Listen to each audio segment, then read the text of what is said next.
नमस्कार, आप देख रहे हैं द खटक और मेरा नाम है आदित्य। इस वक्त मैं खड़ा हूँ जोधपुर के जालूर गेट सेंटर पर संचालित होने वाले उत्कर्ष क्लासेस के बाहर। आज आईटी रेड का यानी इनकम टैक्स डिपार्टमेंट की कार्यवाही का जो है वो दूसरा दिन है। अब तक की खबरों की माने तो जो आरोप लगने शुरू हुए हैं वो आरोप ऐसे हैं कि 800 करोड़ की डील एक कंपनी के साथ उत्कर्ष की हुई थी। कुछ पैसा जो है वो ऑनलाइन लिया गया और कुछ पैसा कैश लिया गया, और कैश शायद इसलिए लिया गया है कि उसमें टैक्स चोरी भी जो है वो शामिल हो सकती है। और इतना ही नहीं, बच्चों की फीस के आंकड़े भी, बच्चों की फीस जो है उसके डॉक्यूमेंट जो हैं वो सही तरीके से अभी तक जो नहीं मिल पाए हैं, उनका फीस का जो डेटा है वो भी सही तरीके से उत्कर्ष संस्थान, उत्कर्ष क्लासेस जो है वो नहीं दे पाया। अब आप सोचिए कि 800 करोड़ की जो डील हुई उसका कोई लेखा जोखा नहीं है। जो ऑनलाइन पैसे हुए थे ट्रांसफ़र उसका लेखा जोखा मिला, लेकिन कैश में जो मिले, जो टैक्स बचाने की कोशिश की गई थी वो अभी तक कुछ पता नहीं चल पाया है। दूसरी बात ये है कि बच्चों की फ़ीस के जो आंकड़े हैं वो भी अभी तक नहीं मिल पाए हैं, और ऐसा भी बताया जा रहा है कि इनकी आईपीओ लाने की भी तैयारी चल रही थी, लेकिन अब शायद सब धरी की धरी रह जाएगी। बिल्कुल वही निर्मल गहलोत जो समाज सेवी के नाम पर, समाज सेवी के कारण जनता में लोकप्रिय हैं, बच्चों में लोकप्रिय हैं, लाखों हजारों विद्यार्थी जो हैं निर्मल सर के चहेते हैं। निर्मल सर को काफ़ी विद्यार्थी हैं जो भगवान मानते हैं, लेकिन अगर टैक्स चोरी का आरोप लगता है, टैक्स चोरी के आरोप अगर सिद्ध हो जाते हैं तो कहीं ना कहीं ये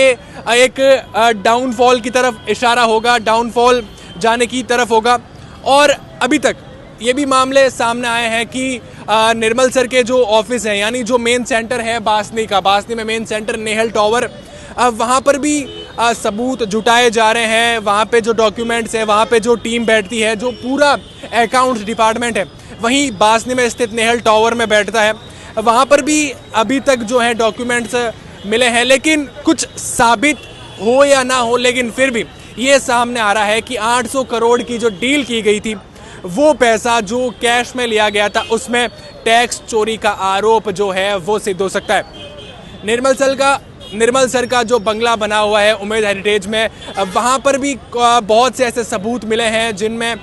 जो निर्मल सर की मुश्किलें बढ़ा सकते हैं। अब देखना ये होगा कि ये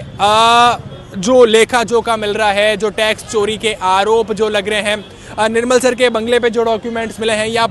यहाँ जो लेखा जोखा मिल रहा है, जो डॉक्यूमेंट्स मिल रहे हैं, उनमें कितनी सच्चाई है, टैक्स चोरी के जो आरोप लग रहे हैं उनमें कितनी सच्चाई है, वो आखिर कब तक सामने आ सकती है। लेकिन मेन सवाल ये है कि जो निर्मल सर, अभी 3-4 दिन पहले ही एक पोस्ट थी जिसमें लिखा था कि निर्मल गहलोत ने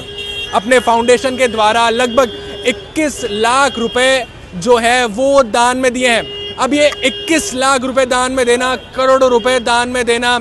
और एक मेन पॉइंट ये भी सामने आ रहा है कि कोरोना में जब किसी के पास कुछ नहीं था उस वक्त निर्मल गहलोत ने अपने फिनेंस का भी शुभारंभ किया था, लोगों को पैसे फिनेंस पर दिए जा रहे थे। अब ये जो सारे पैसों का जो लेखा जोखा है वो निर्मल गहलोत को आईटी डिपार्टमेंट के लिए देना होगा। इनकम टैक्स की जो रेड है आज कल से जो शुरू हुई आज भी चल रही है, लगभग 2 दिन हो चुके हैं। बताया जा रहा है कि जो निर्मल गहलोत के साथ वेंडर्स जुड़े हुए थे, जो इनको लैपटॉप सप्लाई करते थे, जो अकाउंट्स टीम है या फिर जो भी वेंडर्स जुड़े हुए हैं, उनकी भी मुश्किलें कहीं ना कहीं निर्मल गहलोत की वजह से बढ़ सकती है। आप इस बारे में क्या कहेंगे ज़रूर बताएं, और ऐसी जानकारियों के लिए द खटक के साथ जुड़े रहें।